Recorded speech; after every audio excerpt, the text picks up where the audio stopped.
से दूर ना जाए, नट कट तेरी पाँव की करवट से, तेरी सांसों को मैं आज सुनूं,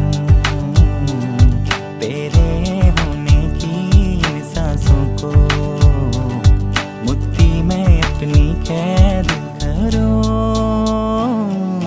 പൊൻതരി മണലിൽ സുന്ദര വിരലാലിൻ കഥ എഴുതിയതാരാണ്?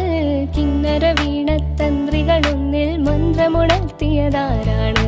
മാനസ ചന്ദ്രികയാണോ കാതറയാം മൊഴിയാണോ? ചിറകടിയുണരും ചില്ലയിലറിയാതൊരു തളിരുലയുമ്പോൾ